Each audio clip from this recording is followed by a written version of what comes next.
They laughed the first day she stepped into the hangar. Not the friendly kind of laughter. Not the kind that welcomes someone into the fold. The kind that tests you. Specialist Elena Marquez adjusted the straps of her medic bag and ignored it. She had learned long ago that silence was stronger than reaction. Boots scraped against concrete. Rifles clinked. The air smelled of oil, dust, and anticipation. "Hey, Doc," one of the infantrymen called out, leaning back against a crate. "Try not to faint when the shooting starts." Another snorted. "She'll be fine. She'll be hiding behind us anyway." Elena didn't look at them. She had heard worse in training. She had endured worse in her life. Words were easy. Words didn't bleed. Captain Rhodes approached her, his expression unreadable. "You ready, Specialist?" "Yes, sir. This isn't a training scenario. We're moving into Al-Sharif district. Intelligence says insurgents have fortified 3 main structures. We clear, secure, extract." "Yes, sir." He studied her for a moment longer. "Stay close to the rear until contact. Once it starts, you do your job." "Understood. I always do, sir." He nodded once and moved on. The laughter faded as engines roared to life. Humor died quickly when reality set in. Elena climbed into the armored vehicle with the rest of the squad. 12 soldiers. 1 medic. The vehicle jolted forward. Inside, silence replaced mockery. Some men checked their rifles. Others closed their eyes, centering themselves. Elena checked her supplies. Tourniquets, gauze, hemostatic agents, IV kits, morphine, airway tubes. She ran through procedures in her mind like a prayer. She didn't join the army to prove anything. She joined because when she was 15, her older brother bled out on a roadside after a drunk driver slammed into his motorcycle. She had held his hand as sirens wailed in the distance. The paramedics arrived too late. She never forgot the look in his eyes. So when people laughed and called her just a medic, she remembered that night. And she remembered why she was here. The convoy halted abruptly. "Dismount," someone shouted. Boots hit dirt. The sun beat down mercilessly, heat radiating off shattered buildings. The Al-Sharif district looked abandoned, windows blown out, walls pockmarked with bullet holes, doors hanging crooked. Elena adjusted her helmet and fell into formation. The squad moved cautiously down a narrow street. Dust swirled around their boots. Somewhere in the distance, a dog barked. Then it happened. A thunderous crack split the air. Gunfire erupted from the second floor of a crumbling apartment building. Contact front. The squad scattered for cover. Bullets sparked against concrete. Elena dropped behind a burned-out car, heart hammering. Return fire. Rifles roared in response. Private Jenkins screamed. Elena's head snapped toward him. He had been caught mid-sprint and now lay sprawled in the open street, clutching his thigh. Blood pooled beneath him. He was exposed. "Cover me," she shouted. One of the soldiers hesitated. "It's too hot." She didn't wait for permission. Elena sprinted into the open. Bullets cracked past her ears. Dust exploded at her feet. She slid beside Jenkins and immediately applied a tourniquet above the wound. "Look at me," she ordered. I can't feel my leg." "You're going to be fine. Stay with me." She tightened the tourniquet until the bleeding slowed. Another burst of gunfire struck the pavement inches away. "Smoke," someone yelled. A canister clattered and thick gray smoke billowed across the street. Elena dragged Jenkins through the haze, inch by inch, muscles screaming. 2 soldiers grabbed his vest and pulled him the rest of the way behind cover. She worked quickly, packing the wound, starting an IV. Monitoring his breathing. "Doc," Jenkins whispered, eyes wide with shock. "I've got you," she said firmly. The firefight raged for nearly 15 minutes before the insurgents were neutralized. When the dust settled, 2 soldiers were wounded. None were dead. Captain Rhodes approached her as she finished bandaging the second casualty. "You ran into direct fire," he said. "Yes, sir." "You could have been killed." "Yes, sir." He studied her again, longer this time. "Good work." It wasn't praise, but it wasn't laughter either. The second operation came 3 weeks later. By then, the squad had stopped calling her just a medic. Now they called her Doc. Respect came quietly. They were assigned to escort a humanitarian convoy through a contested valley. Intelligence suggested light resistance. Intelligence was wrong. The ambush was brutal. An IED detonated beneath the lead vehicle, flipping it onto its side in a burst of flame and shrapnel. The explosion knocked Elena off her feet. Her ears rang. Smoke filled the air. Screams pierced through the chaos. Man down. Multiple casualties. Elena pushed herself up and ran toward the overturned vehicle. The heat was intense. Flames licked at the metal frame. Inside, 2 soldiers were trapped. Without hesitation, she crawled through the shattered window. "Doc, don't," someone shouted behind her. Inside the vehicle, the world was a furnace. One soldier was unconscious, pinned by debris. The other was conscious but bleeding heavily from his abdomen. "Elena," he gasped. "I'm here." The fire was spreading. She assessed quickly. The pinned soldier first. She wedged her shoulder beneath the metal beam and pushed with everything she had. It shifted just enough. "Help," she yelled. 2 soldiers grabbed the unconscious man and dragged him out. The flames crept closer. Now the second soldier. She applied pressure to the abdominal wound, packing it tightly. "Stay awake," she ordered. "I don't want to die," he whispered.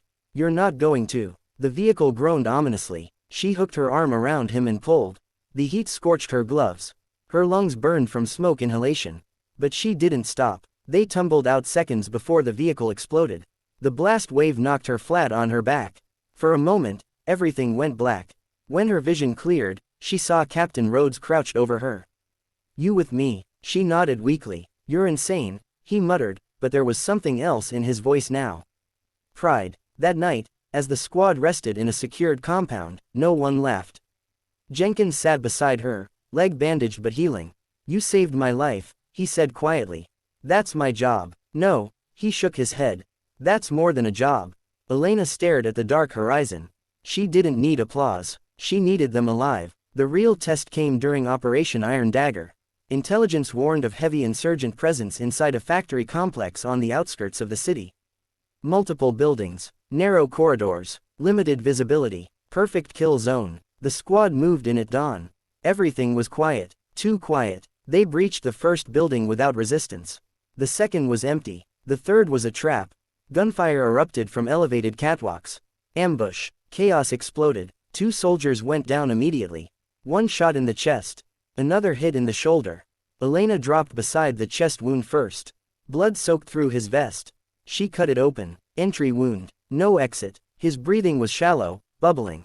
Tension pneumothorax. She acted instantly, inserting a needle into his chest cavity to relieve the pressure. Air hissed out. His breathing stabilized. "Doc," he rasped. "You're staying with me." Explosions shook the building as grenades detonated nearby.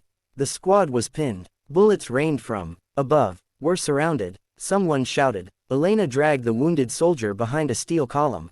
Another scream echoed. She turned. Sergeant Malik lay near the center of the room, unmoving. Open ground between them, heavy fire. For half a second, fear froze her. Then she moved. She sprinted through gunfire again. A bullet tore through her sleeve, grazing her arm. She didn't slow. She reached Malik and rolled him onto his back. No pulse. She began CPR. Gunfire thundered around her. "Doc, we have to move." Someone yelled. Not without him. She continued compressions. 1, 2, 3. Gunshots sparked against metal inches away. 4, 5. "Come on, Sergeant." 6, 7. He coughed violently. A pulse returned. She nearly collapsed in relief. With covering fire from the squad, they managed to extract all wounded soldiers and retreat to a defensive position outside the complex.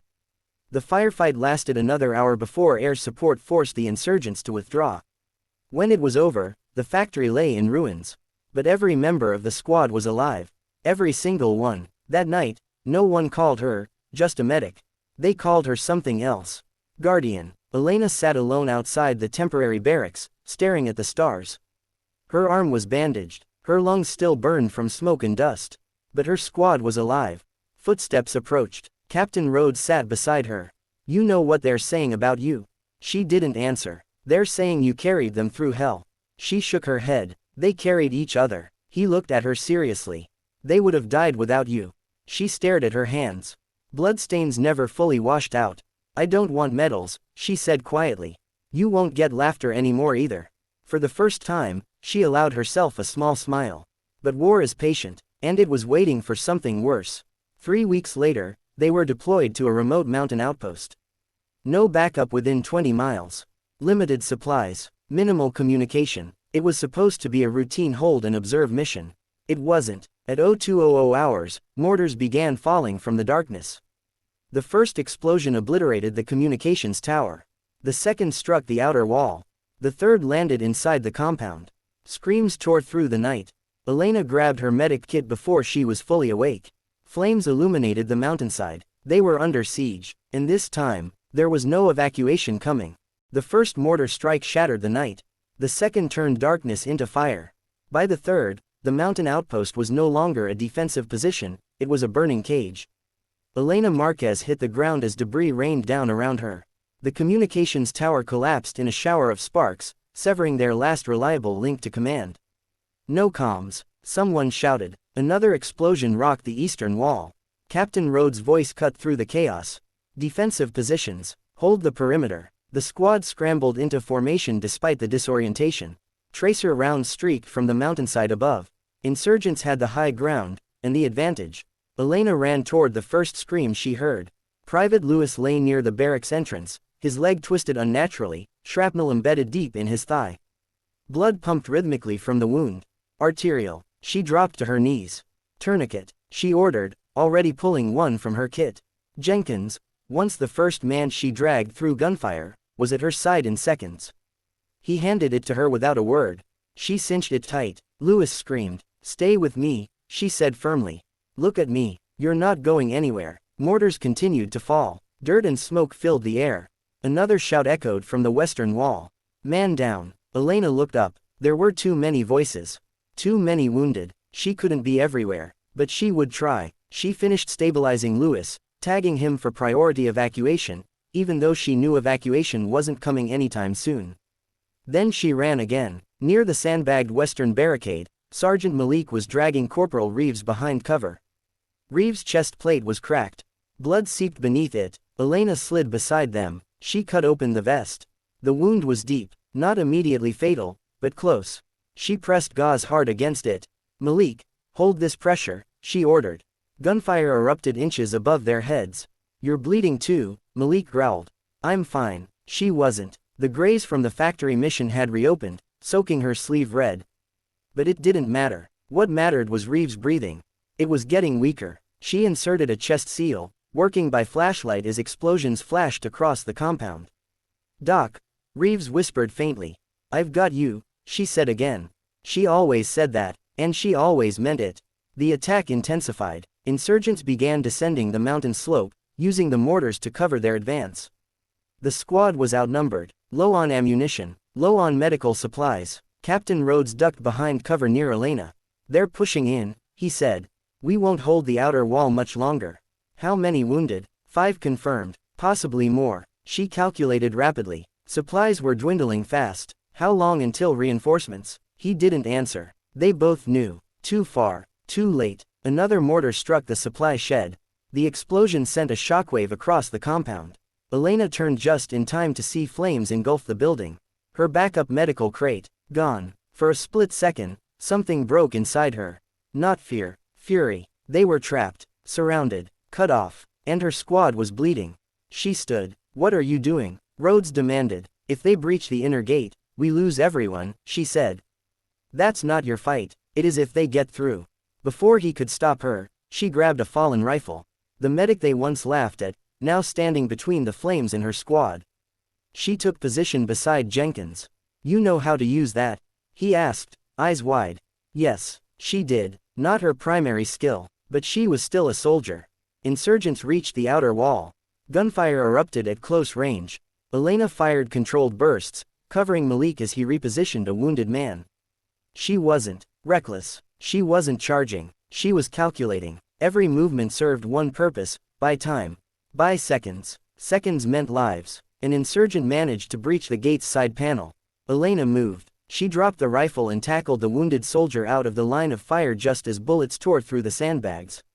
Pain exploded across her shoulder. A bullet had grazed deeper this time. She bit back a scream. "Doc, you're hit," Jenkins shouted. "I'm fine," she snapped, though blood soaked through her uniform.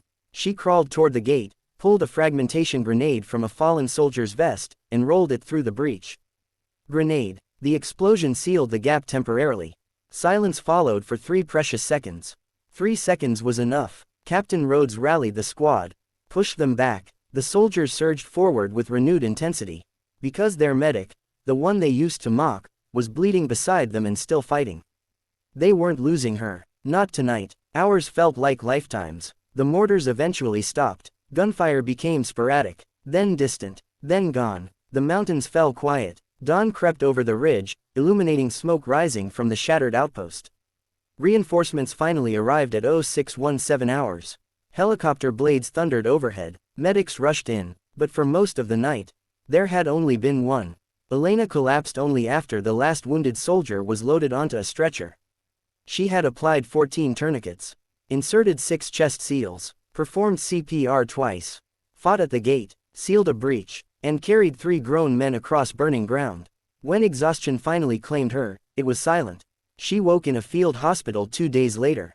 Her shoulder was stitched, her arm bandaged, her lungs treated for smoke inhalation. Captain Rhodes stood near the bed. "You scared the hell out of us," he said. She tried to sit up. "How many?" she asked. He understood the question. "0 fatalities." Her eyes closed briefly. "Good. You carried them," he said quietly. "Through the flames. Through all of it." She shook her head slightly. They fought because you kept them alive long enough to." He paused. "You know what they're calling you now." She sighed faintly. "What?" "The flame bearer." She almost laughed. "I'm just a medic." "No," he said firmly. "You're the reason 12 soldiers went home." Weeks later, back at base, a small ceremony was held. No grand speeches, no press, just the squad. Jenkins stepped forward first. "You ran into gunfire for me," he said. Malik spoke next. "You restarted my heart." Reeves, still recovering, managed a weak grin. "You dragged me out of a burning vehicle." One by one, they spoke. Not about medals, not about heroics, about moments, seconds, hands that refused to let go. Captain Rhodes finally stepped forward with a small velvet box. Inside was a commendation medal. Elena stared at it. "I didn't do this for that," she said quietly. "We know," he replied. "That's why you deserve it." She accepted it, not for herself, but for her brother, for the 15-year-old girl who once held a dying hand and felt powerless.